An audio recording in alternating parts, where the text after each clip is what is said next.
नमस्कार, बहुत स्वागत है खबर फास्ट में। मैं हूं आपके साथ हेमंत। चलिए रुक करते हैं खबरों की ओर। मुख्यमंत्री विष्णुदेव साय ने बलौदाबाजार के दशहरा मैदान में विभिन्न विकास कार्यों का भूमि पूजन और लोकार्पण किया। इस दौरान उन्होंने बलौदाबाजार में बीएड महाविद्यालय खोलने और ट्रांसपोर्ट नगर बनाने की भी घोषणा की। छत्तीसगढ़ प्रदेश में महासमुंद सहित कई जिलों में आंगनबाड़ी कार्यकर्ताओं ने शुक्रवार को अपनी लंबित 8 सूत्री मांगों को लेकर एक दिवसीय हड़ताल की। इस हड़ताल के कारण विभाग के कई कार्य प्रभावित हुए।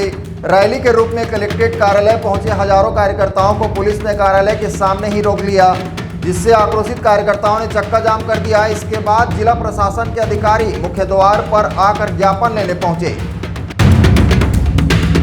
शक्ति जिले के हसौद में शुक्रवार को आंगनबाड़ी कार्यकर्ता और सहायिकाएं अपनी 8 सूत्री मांगों को लेकर एक दिवसीय धरना प्रदर्शन के लिए शक्ति जा रही थी। इस दौरान हसौद की गैस एजेंसी के पास कार्यकर्ताओं से भरी टाटा मैजिक अनियंत्रित होकर पलट गई। इस हादसे में 3 महिलाओं को गंभीर चोटें आई, जिन्हें बेहतर इलाज के लिए रेफर कर दिया गया है, जबकि अन्य 18 महिलाओं को मामूली चोटें आई है। छत्तीसगढ़ प्रदेश संयुक्त शिक्षक संघ सारंगढ़ ने दिवंगत शिक्षक भगत राम पटेल के परिजनों को 50,000 रुपए की संवेदना राशि भेंट की।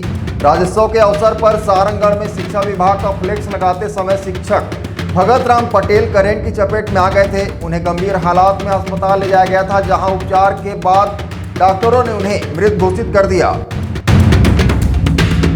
कोरबा जिले के दीपका में एक युवक की लाश पेड़ से लटकी हुई मिली है, जिससे आसपास के इलाके में हड़कंप मच गया है। मृतक युवक के शरीर पर विशेष रूप से पीठ और हाथ पर चोट के निशान पाए गए हैं, जिससे किसी अनहोनी की आशंका जताई जा रही है। घटना की सूचना मिलते ही दीपका पुलिस मौके पर पहुंच गई और मामले की जांच शुरू कर दी है।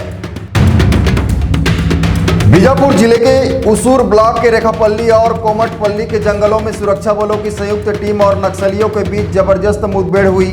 इस मुठभेड़ में जवानों ने 2 नक्सलियों को मार गिराया।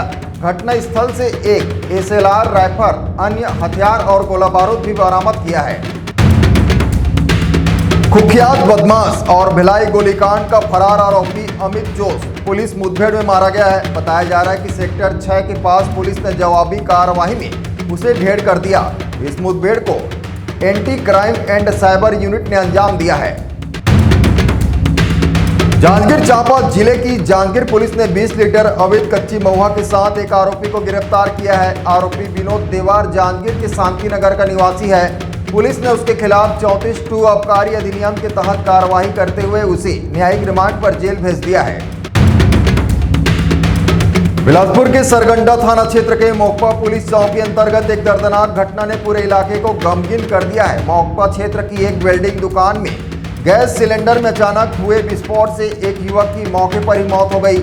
यह हादसा उस समय हुआ जब युवक रोजाना की तरह दुकान में गैस वेल्डिंग का काम कर रहा था।